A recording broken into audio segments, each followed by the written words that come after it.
Министра Лагиозовски, благодарам што ја прифативте поканата на Центарот за истражувачко новинарство Скуп Македонија за интервју. На почетокот да ве запрашам дали направивте скрининг во Министерството во однос на документацијата, движните и недвижните ствари во Министерството, едноставно што затекнавте кога дојдовте на функција? Примопредавање со претходната министерка направивме, помина во пријателска атмосфера, утврдивме дека сите движни ствари кои што ги поседува Министерството се на место. Ние овде имаме некои, како да кажем, основоположници на македонската ликовна уметност, значи ги имаме Пандиловски, ги имаме Личеновски. Тоа се секако автори позајмени од соодветните институции, од Националната галерија, од Музеот на град Скопје и во таа смисла ги користиме во рамките на Министерството. Сакаме да направиме понатамошен увид и во рамките на другите институции. Имаме некои сознанија кои што ги добиваме таму каде што требаше алармантно да се реагира, еве се реагираше, како на пример при владата, исто така и во Струмица, на пример Центарот за култура, особено поради присуството на стихи од ликовната колонија, таму Струмичката ликовна колонија, значи постапуваме по сознание и бараме да ако има некои ургентни работи, ургентно се разрешуваат.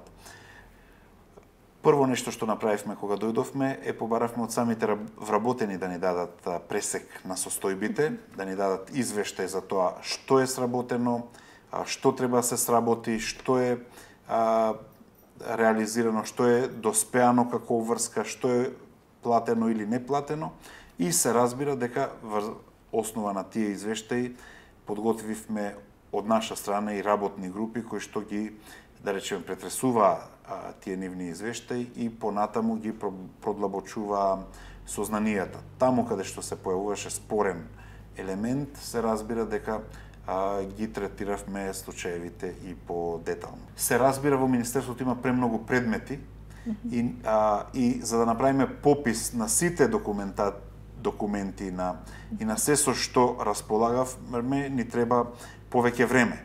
Од тоа, значи, не се откажуваме, значи, тој детален скрининг ќе го правиме. Во таа смисла не можам да ви кажам дека дали по однос на некои предмети фалат документи, не ни се пријавени дека фалат, така што останува сега ние, онаму каде што ќе се посомневаме или онаму каде што е особено битно и поради јавниот интерес да откриеме дали постои документација, тоа и да го направиме. Помнавте и дека околу уметничките слики во владата, дали сите успеавте да ги најдете, да ги лоцирате? Да. Па добро, се лоцираше дека сликата на Петар Мазев недостасува. Нема се уште сознание каде е тоа уметничко дело, меѓутоа констатирано е како уметничко дело кое што недостасува. Побаравте ли постапка во однос на...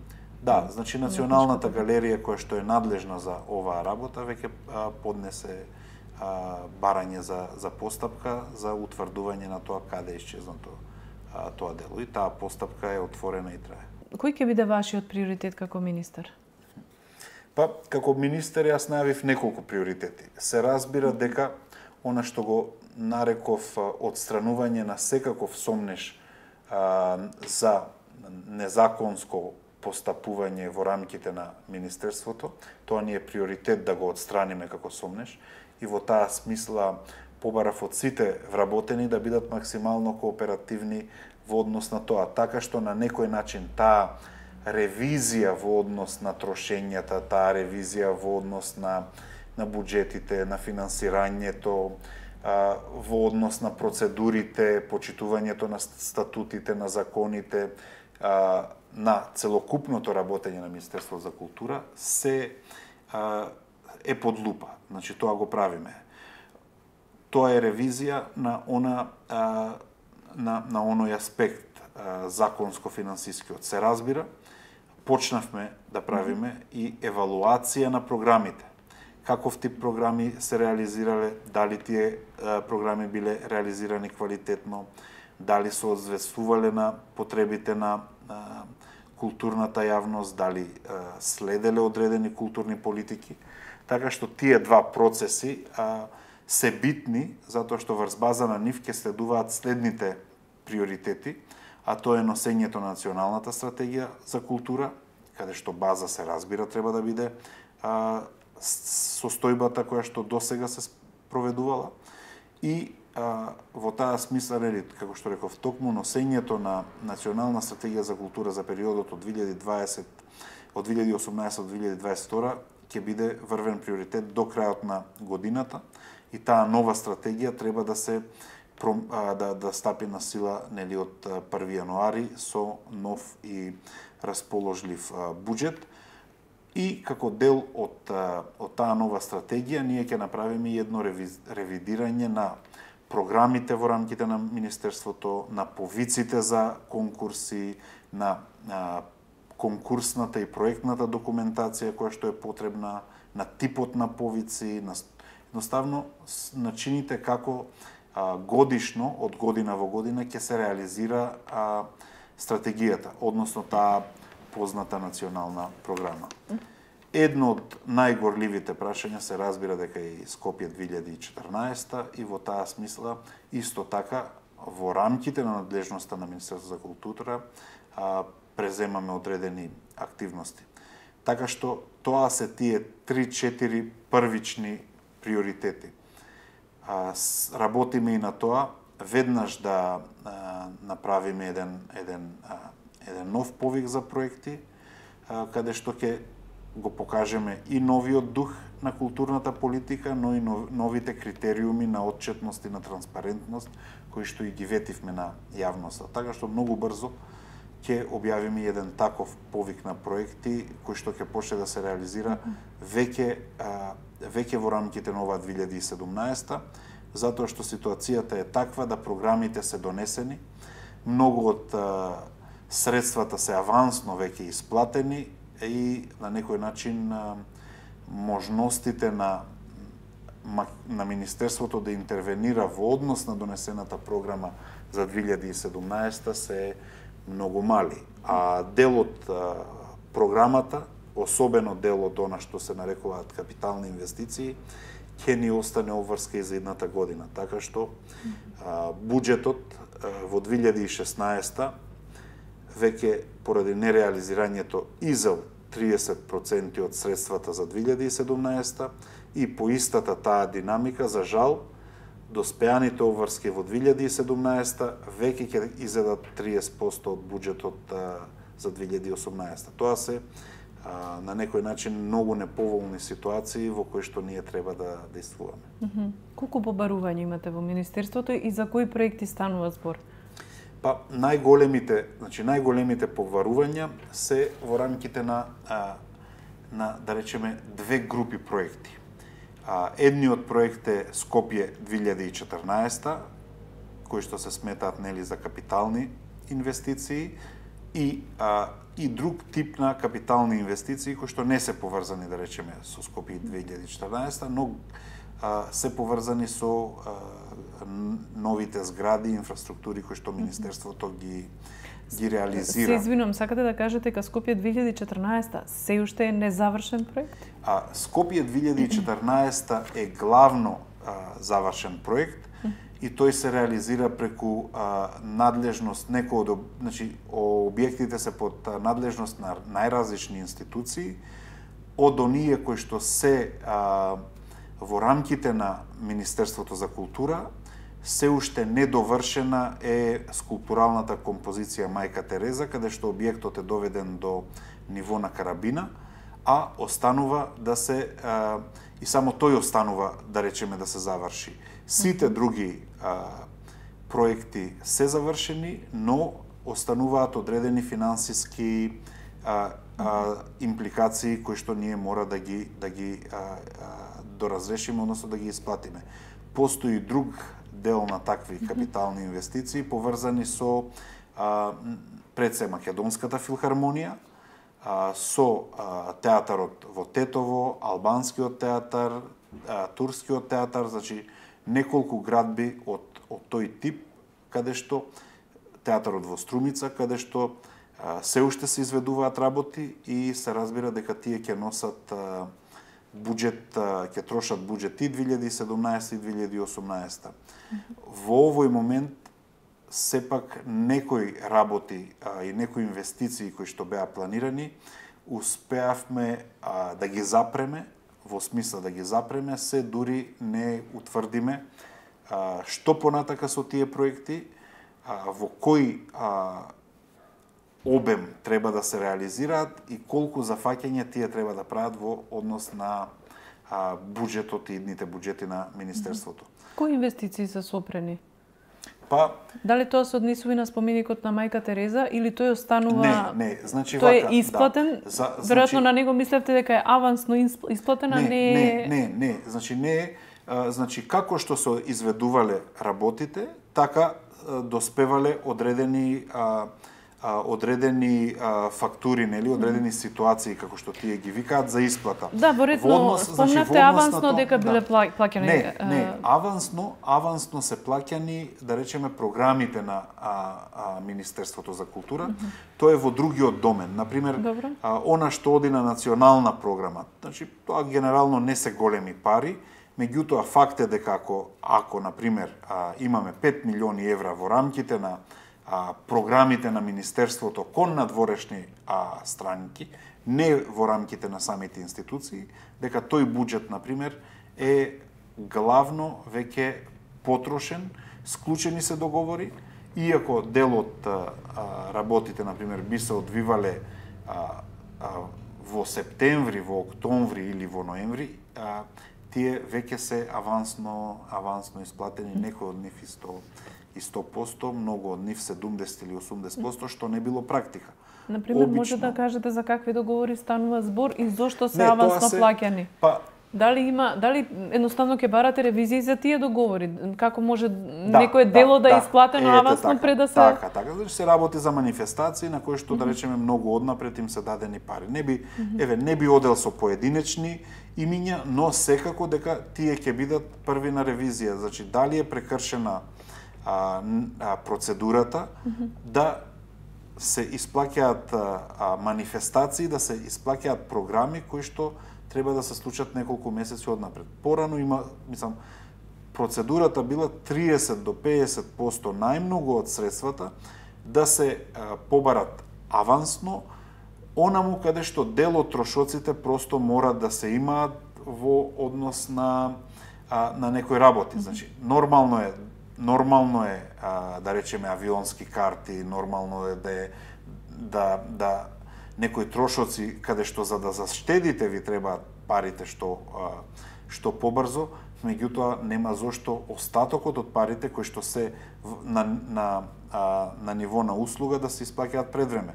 Прво треба да ја добиете услугата, дали од договор на дело или значи од некаков давател на услуги, па потоа да ја плаќате. Нема зошто парите да ви лежат на сметка и да ви се овозможи да вие тоа го работите.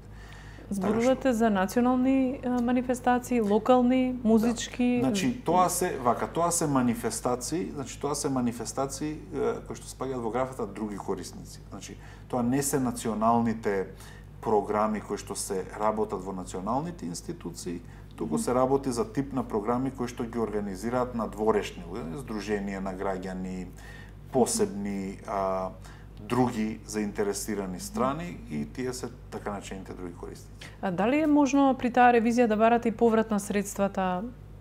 Еден вид обештетување, бидејќи доколку се утврди дека е оштетен буџетот на Република Македонија. Ние ќе ги прочешламе сите договори, сите спорни места, доколку може да се случи. За жал, ако договорот ја штити надворешната странка, можеби не можеме ништо да направиме, но во таа смисла, она што најмалце може да направиме е, се разбира, да побараме дисциплински постапки кон лицата кои што на тој начин се однесувале. Најавивте, како дел од ревизиите, дека ќе направите ревизија на проектот Скопје 2014, иако рековте дека нема да се да преместуваат објектите или на било кој друг начин да бидат нели дислоцирани или значи ќе останат таму каде што се, меѓутоа најавивте ревизија. Да речеме бидејќи јавноста очекуваше брз и итен одговор на тоа прашање, премиерот Заев изјави дека во овој момент приоритет на владата не е проектот Скопје 2014, дека просто буџетот е празен и дека за било какви интервентни мерки и решенија од типот на рушење, преместување или било што се немаат ресурси. Тоа не значи дека решението за Скопје 2014 не треба да биде донесено, дека тој проект не треба да биде сработен. Едноставно, во овој момент тоа не е приоритет на владата, но Министерството за култура како едно од надлежните министерства и на некој начин јавноста тоа и го очекува, е дека ние ќе продолжиме она што го нареков јас од една страна ревизија, а од друга страна ние во програмата за култура на владата напишавме дека во првите 6 месеци и ќе ја спроведеме таа ревизија и ќе објавиме меѓународен конкурс за решенија што да се прави со Скопје 2014 и се разбира ќе направиме и јавна расправа во однос на тие решенија. Тоа што значи? Значи, она што ургентно ќе го направиме и веќе постои една работна група која што сега ќе се конституира и од аспект на сите профили кои што се потребни, во таа смисла ќе се отвориме кон стручната јавност, кон експертската јавност, кон здруженијата кои што се надлежни, Асоциацијата на архитекти, граѓански организации кои што посебно се бавеа со тоа. Се разбира ќе обезбедиме присуство на профили во рамките на таа работна група која што ќе можат да ја направат евалуацијата. Во смисла, дали се испочитува, прво треба да видиме група која што ќе работи на тоа дали се испочитувани законите, дали се испочитувани процедурите, дали се добро спроведени и соодветно спроведени тендерите, дали добро, меѓутоа се извинувам. Дали се, да речеме, од аспект на културно дали се што е со заштитата на тие објекти, на некој е симнувана, на некој е додавана заштитата. Значи, дали се безбедни, дали се опасни од пожар, од поплави, од вода, дали се одржливи, колку чиниле. Понатаму, ревизијата, дали она што е вградено е навистина вградено, дали цената на чинење соодветствува со пазарните цена. Да, но само да ве потсетам дека веќе има наоди од Државниот завод за ревизија за тоа. Дали како институција ќе ги спроведете тие наоди, бидејќи има и препораки до институциите? Така, да. Значи, се што се наложува да го спроведеме како законска врска, ние ќе го спроведеме, односно имаме волја да го спроведеме, освен ако не сме оневозможени од технички или било какви други услови, тоа значи дека можно е да се поставува прашањето на динамиката, а секако дека тоа ќе го оствариме. Како министер, тоа е, мислам, ова е генерален став на владата, меѓутоа како министер и како човек од културата и како граѓанин, сметате ли дека проектот Скопје 2014 е штетен, како од културен аспект, така и од аспект на одржливост на самите објекти, струја, вода, значи оние комунални трошоци, затоа што имаше доста забелешки во јавноста. Мислам чисто вашето лично мислење. Значи, јас лично сметам дека е проектот штетен и не е одржлив, но како министер за култура, јас сум должен да тоа аргументирано го подкрепам со докази, мислења, наоди, извештаи и многу е битно да на соодветен начин ја информираме јавноста за штетноста на сите тие последици и зафати. Во овој момент ние немаме доволно поддршка да преземеме било какви мерки против Скопје 2014, затоа што луѓето мислат дека тоа и не е така лошо, тоа е фино, добро, тоа е допадливо, знаете, кичот е допадлив, она позната синтагма сепак се градело или сепак се гради, значи тие општи впечатоци кај граѓаните се базирани на несоодветно нивно информирање. Ако вие знаете дека одржувањето на восочните фигури го кошта буџет, значи го коштал буџетот многу и дека се уште го кошта милиони денари во трошоци за струја, се постава прашањето дали нас ни требаат восочни фигури. Дали восочните фигури на кои си мајстори за восочни фигури се приоритет, кои што немаат никаква културна, национална вредност. Дали е подобро 6,5 милиони денари да се потрошат за конзервација на икона, за конзервација на фреска, за конзервација на црква, или ќе ги употребиме како трошок за одржување на восочни фигури, кои што на крајот на краиштата и ретко кој ги гледа од граѓаните или туристите, а на крајот на краиштата кој сака од нив да прави културен туризам или генерално туризам, нека си ги работи во приватен музеј, нека си најде начин. Но обврска на државата Македонија мора да биде само она што е врвен приоритет, а тоа е заштитата на нешто што има непроценливо и потврдено вредност како културно наследство или културно богатство. Дали сметате дека едноставно е потребно поголемо ниво на заштита на уметничките предмети во институциите? Да. Кои се под ваша надлежност? Да. Бидејќи во минатото нели имаше и судски постапки, беа украдени артефакти, изгубени. Правите ли некои напори да ги вратите тие артефакти? Дали ќе преземете нешто во однос на тоа? Па секако, наследени проблеми имаме.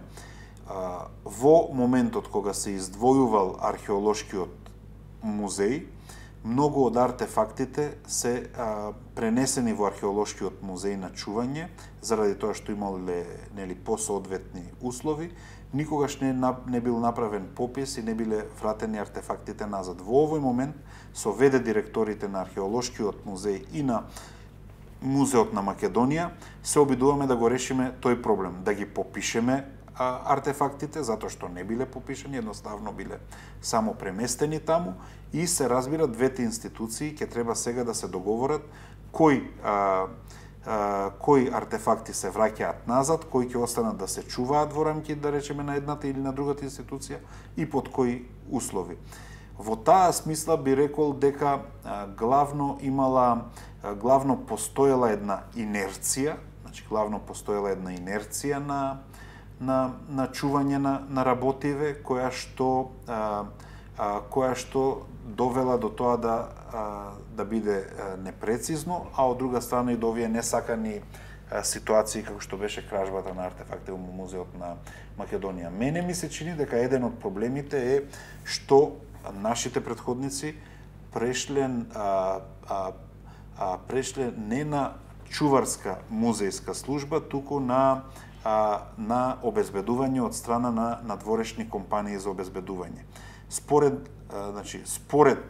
мислењата на експертите и на оние кои што добро ја познаваат музејската дејност,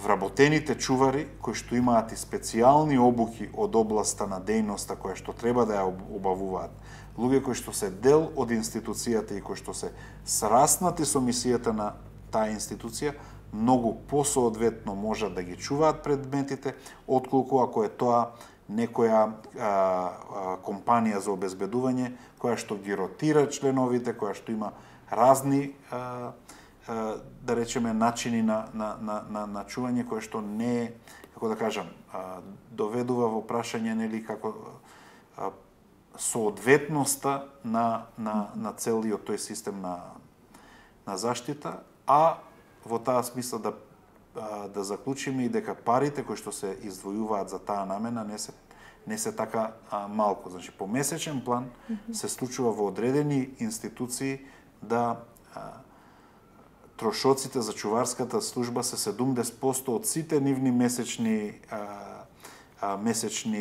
потреби. Така што Имаме 100.000 за материјални трошоци, 200.000 за програмска активност и 700.000 за обезбедување на музеите, а повторно, нели, музеите не ни се безбедни. Ова зборувате за музеите каде што имаше кражба, мислам каде што не достига артефакти, например Музеот на Македонија.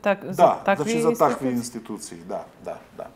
Значи донесена е одлука да се пристапи на тој начин на обезбедување и да речеме тоа создава ситуација кога од една страна констатиравме, нели, дека тоа одлева големи средства, а од друга страна експертите, стручњаците од дејноста не се убедени дека тоа е најсоодветниот начин. Министер за култура, бидејќи актуелни се трошоците за репрезентација, дали ќе користите службена картичка? Па да, јас добив службена картичка и претпоставувам дека ќе ја користам онака како што тоа налага законот и прописите. И до сега во 45 дена од мојот мандат не сум почувствувал потреба да ја употребам. Таа се уште не е употребена. Постои ли правилник во Министерството како да се користи службена картичка? И дали едноставно сте направиле некаков увид во тоа зашто била користена таа картичка, какви трошоци за репрезентација биле правени во Министерството, дали сте утврдиле некакви злоупотреби во однос на тоа? Па,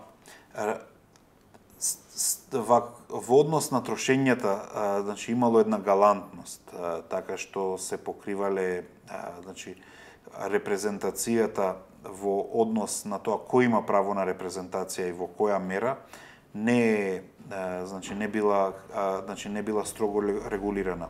За среќа, владата се соочи со такви енормни трошења и несоодветни трошења за репрезентација веќе во самата влада, па ни испрати насоки како да го организираме правилникот. Се разбира, една од првите мерки е кој има право на репрезентација и во колкав однос. Новите, значи, моите препораки кои што веќе се на сила, се строги и ригорозни, и ние ја прифативме и насоката од владата дека трошоците за репрезентација на министерот можат да бидат најмногу до 30.000 денара месечно, и пак ви велам, јас од тие пари не сум искористил ни една досега. Работата е што и нашите претходници трошеле, меѓутоа ние немаме извештај во рамките на каков проект, во рамките на каков престој, во рамките на која потреба се користеле тие пари, за да утврдиме, нели, дали е соодветно трошењето. Зошто биле напатување во странство и зошто платиле 1100 евра за тој хотел. Зошто во текот на истиот ден платиле уште 500 евра за ручек. Имаме увид и дека се трошеле несоодветно од аспект на тоа дека вработените ги користеле репрезентациите, дури и во тоа дека, нели, кетеринг организирале од надвор, значи за да се носи храна во канцелариите, тоа секако не е според правилникот и не е според потребите кои што излегуваат од работното место и обврските. Дали воопшто постоел правилник пред да се донесат насоките на владата сега? Да, значи правилник не постоел, туку едноставно се имало, како што ви реков, една галантност во трошењето, така што, да речеме, државните советници користеле, во одредени раководители на сектори користеле такви услуги, и пак велам, веднаш она што утврдивме во однос на тие трошења е дека имало и незаконско, мислам, не незаконско, туку едноставно не соодветно располагање со тие средства. За колкави суми станува збор? Дали се тоа високи суми, дали се, да кажеме, повисоки од овие 30.000 динари кои ви се дозволени месечно? Па не се толку високи, меѓутоа кога ќе соберете дека од повеќе места биле трошени, на крај, значи, сумата е секако далеку поголема. Што имало на списокот за кетеринг, да кажеме, дали имало некои посебни желби? Дали се нарачувало нешто посебно или нешто поевтино? Добро, не, добро, до таа анализа нели не стигнавме да ја правиме до индивидуалните желби на луѓето. Така што останува она генерално дека мислам од листинзите на пример на картичките дека е платена во одреден ресторан 500 евра за оброк. Мора да признаете дека дури оброкот да се случува и во ресторан во Париз, да потрошите 500 евра за еден ручек за одредена за одредена делегација е премногу, мислам, еве колку може со колку луѓе може да завршите вие на ручек во рамките на некоја посета. Значи, така што во таа смисла ми се чини дека трошењата се не соодветни. Со колку картички вакви располага Министерството и кој може сега да ги користи, освен вас, нормално? Рековте дека имало службени картички, така што претпоставам има повеќе од една. Да, не, значи во овој момент ние кога ви го кажувам ова, ви кажувам само за кредитната картичка на претходната министерка која што имала, претпоставувам 2 картички или 3 картички во однос на тоа. Со колку службени возила располагате во Министерството и дали ќе користите службено возило како министер? Моето службено возило доаѓа од владата и службеното возило кое што ми следува од владата се разбира дека го користам. Просто во ова жешко и динамично време кога имаме толку многу состаноци, тоа возило се разбира дека е неопходно. Но просто не планирам никако да го злоупотребам, што и да значи тоа. Предпоставувам дека во однос на некористењето на службени возила треба да се смени целокупната култура во оваа земја. Но Министерството за култура во рамките на себе како министерство располага со службено возило кое што може да го користи само заменик директорот. Сите други возила се возила кои што се ги користат разните служби, значи инспекцијските служби, разните сектори и оделенија кои што тие се налага да ги користат. Затекнавме една ситуација дури и тука на несоодветно користење на возила. Например, државниот секретар или државните советници користеле возила иако немаат право на тоа, една од првите жалби која што ја добив еве од инспекцијскиот надзор е дека токму нив им фалат возила за да можат да ја извршуваат својата работа. Значи во овој момент јас да пратам возило да изврши инспекцијски надзор во Охрид, апсолутно не можеме да пратиме возило. Од 8 возила кои што ги поседува Министерството, дури 6 се во хаварисана состојба, односно се непоправливи.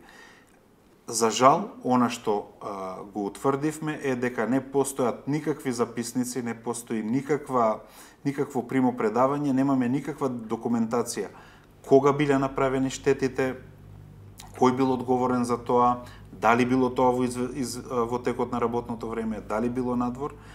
И дури еве, користејќи ги преостанатите 2 возила кои што ни се на располагање, се со веќе и самите тие возила покажуваат мали недостатоци, тоа значи дека и тие ќе треба да одат на сервисирање.